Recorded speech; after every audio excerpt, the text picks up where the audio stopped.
Morning, church. We are in 1 John chapter 5, verse 16.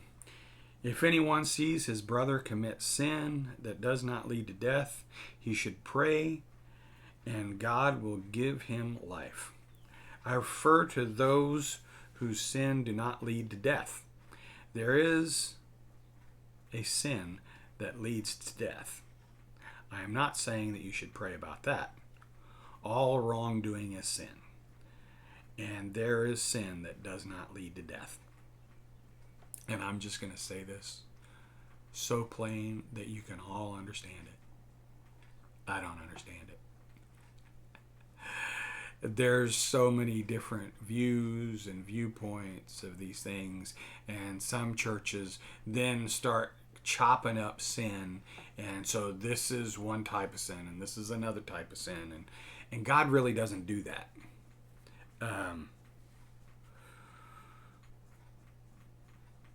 It goes as far in, I believe it's in James. Whatever you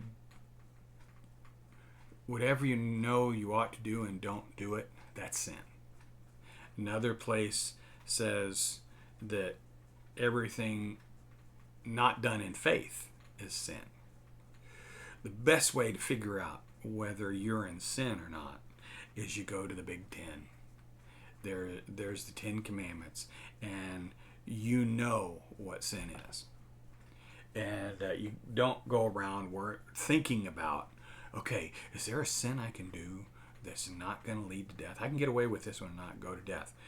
The answer to that is the first part, verse 16.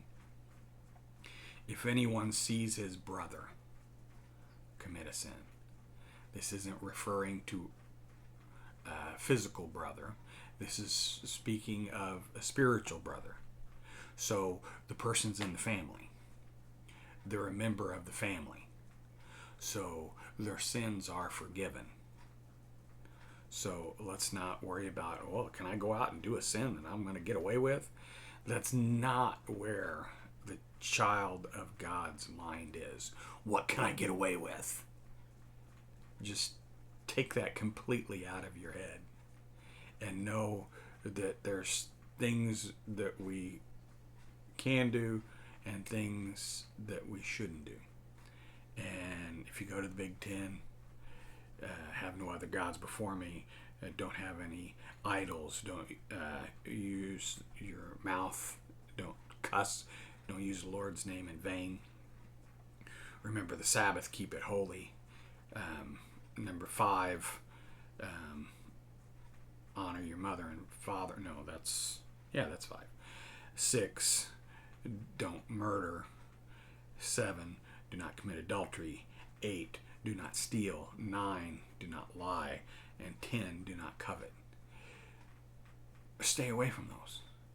And in that, you will love God and you will love your neighbor. All God's people said, amen.